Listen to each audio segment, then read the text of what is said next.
Halo teman-teman ATLM Indonesia, kita kembali berjumpa membahas tentang soal pilihan ganda ATLM, soal-soal latihan berbasis kompetensi di channel ATLM Indonesia. Ini bagian 21, materi 21 tentang transudat eksudat dari mata kuliah urinalisis dan cairan tubuh. Ini juga spesial untuk SMK D3, D4, S1, TLM, Teknologi Laboratorium Unik atau yang setara. Dan jangan lupa teman-teman, semoga teman-teman selalu sehat saja di rumah, jaga kesehatan selama pandemi COVID-19 ini. Oke, langsung saja kita bahas soalnya satu persatu. Soal nomor 1, tes Rivalta digunakan untuk melihat adanya titik-titik karena berdasarkan atas adanya titik-titik menggunakan regensia titik-titik. A. Glukosa GODPAP. Yang B. Protein globulin fenol dalam air. Yang C. Protein seromusin asam asetat. Yang D. Protein seromusin amonium sulfat jenuh. Yang E. Protein albumin CU2 kompleks. Jawabannya yang benar yaitu protein seromusin dan asam asetat. Karena Rivalta itu memiliki dasar reaksi protein jenis seromusin akan mengalami denaturasi dengan adanya regen asam asetat sehingga terbentuk kekeruhan yang terlihat pada visual di tabung. Kita pindah lanjut ke nomor 2. Pembuatan regen Rivalta dengan melarutkan titik-titik dalam Aquades 100 ml. A. Asam asetat pekat. Yang B. Asam asetat 6%. C. Phenol liquid. Yang D. Amonium oksalat. Sementara yang E. Asam pikrat. Jawaban yang benar atau yang tepat adalah asam asetat pekat yang dipakai atau disebut juga dengan asam asetat glasial 100% yang masih ada kristal-kristalnya, meninggalkan kristal biasanya kalau sudah asam asetat 100%, tapi ada juga yang tidak memiliki kristal. Kalau ada kristalnya disebut dengan glasial. Kita pindah ke soal nomor 3 teman-teman ATLM Indonesia. Eksudat mengandung banyak fibrin sehingga melekat pada permukaan pleura, merupakan lapisan kelabu atau kuning yang ditemukan pada pneumonia. Mikroskopis eksudat ini mengandung serabut fibrin. Dalam sela-sela di antara serabut ini terdapat sel radang disebut titik-titik.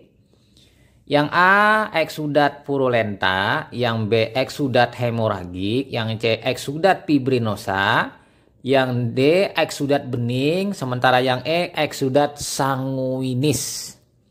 Jadi jawabannya jenis eksudat ini adalah eksudat fibrinosa karena mengandung fibrin sehingga disebut dengan eksudat fibrinosa.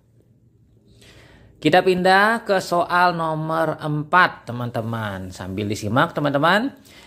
Eksudat yang mengandung banyak sel polinukleus yang kemudian musnah dan mencair karena lisis. Nah, ini menyimak teks redaksi soal. Sisa jaringan nekrotik yang mengalami lisis bersama dengan sel polinukleus yang musnah dan limpe radang menjadi cairan disebut titik-titik. A. Eksudat purulenta. Yang B. Eksudat hemoragik. Yang C. Eksudat fibrinosa. Yang D. Eksudat bening. Sementara yang E. Eksudat sanguinis. Jadi di sini yang kita coret adalah fibrinosa karena sudah kita jawab tadi.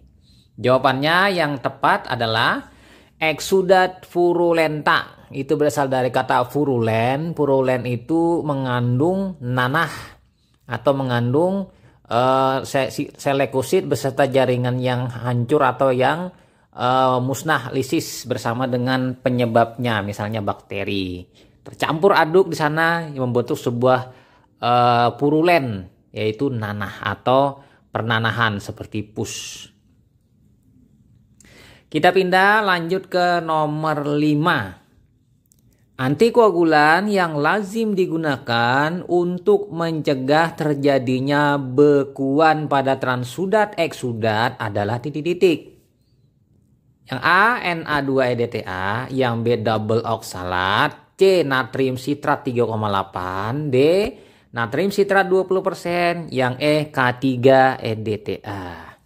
Jadi jawabannya kalau kita pilih yang paling tepat adalah natrium sitrat 20%. Sama halnya dengan LCS, penggunaan natrium sitrat 20% dengan menggunakan sedikit saja sudah mampu mencegah pembekuan dari cairan transudat eksudat. Jadi tidak digunakan yang 3,8% karena itu lebih encer. Kita pindah lanjut ke soal nomor 6. Kadar normal glukosa yang mengarah cairan ke transudat adalah titik-titik. A 80 sampai 120 mg per dl, yang B kurang dari 80 mg per dl, yang C lebih dari 4 gram per dl, yang D kurang dari 2,5 gram per dl, atau yang E 50 sampai 80 mg per dl. Jadi jawabannya yang tepat adalah 80 sampai dengan 120 mg per dl. Nah, kalau glukosa, kata kuncinya di transudat eksudat itu adalah sama dengan kadar glukosa plasma. Kalau LCS tadi separoh dari kadar dalam plasma. Kita pindah lanjut ke nomor 7. Pemeriksaan bakteriologi pada transudat eksudat sebagai pemeriksaan penyaring adanya bakteri menggunakan metode A. Gram, sementara yang B. Gill-Nielsen, sementara yang C.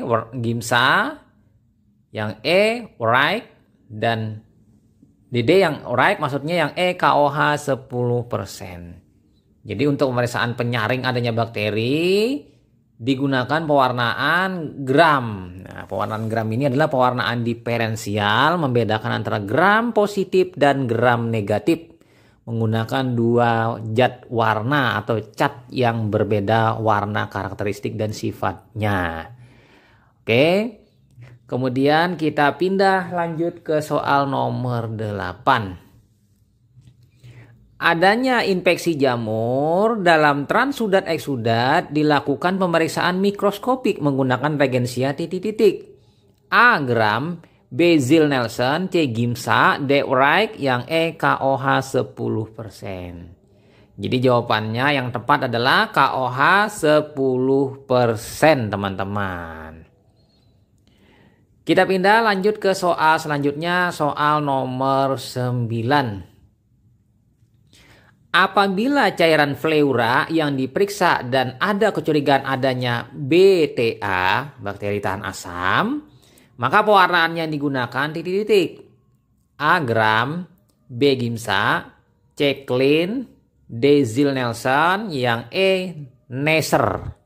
Jadi jawabannya yang tepat kalau BTA sebagaimana materi bakteriologi kita menggunakan Gill-Nielsen.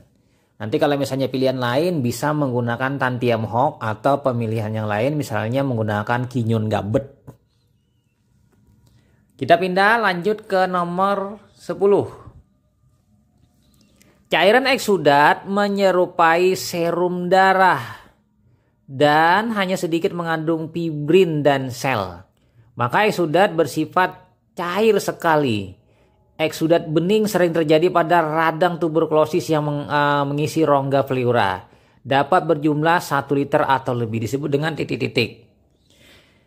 Yang A. Eksudat purulenta, yang B. Eksudat hemoragik, yang C. Eksudat fibrinosa, yang E. Eksudat bening, yang E. Eksudat sanguinis.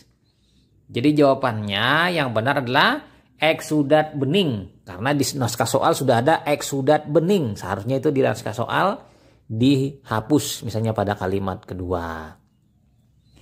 Kita pindah lanjut ke soal nomor 11. Eksudat radang yang berwarna kemerah-merahan karena mengandung banyak eritrosit disebut titik-titik. Yang A, eksudat purulenta. Yang B, eksudat hemoragik. Kemudian yang C, eksudat fibrinosa. Yang E, eksudat bening. Yang E, eksudat sanguinis. Jadi dari A, B, C, D, E ini kira-kira yang mana yang dikatakan eksudat yang berwarna kemerah-merahan karena mengandung eritrosit? Jadi jawabannya yang tepat adalah eksudat hemoragik. Eksudat hemoragik adalah eksudat yang banyak mengandung eritrosit atau mengandung banyak darah. Ini sebenarnya sama saja dengan eksudat sanguinis. Sama-sama mengandung darah, cuma di kategori sanguinis tidak ada. Nah, itu saja teman-teman mengenai materi soal-soal latihan transudat eksudat. Salam kompetisi teman-teman, jangan lupa subscribe, nantikan soal lainnya. Semoga bermanfaat dan barokah materi yang kita simak hari ini bersama-sama. Dan jangan lupa teman-teman tonton video-video saya yang lainnya di playlist channel saya. Semoga teman-teman makin bertambah pintar dan makin bertambah ilmunya. Saya Ahmad Le pamit, sampai jumpa. Bye.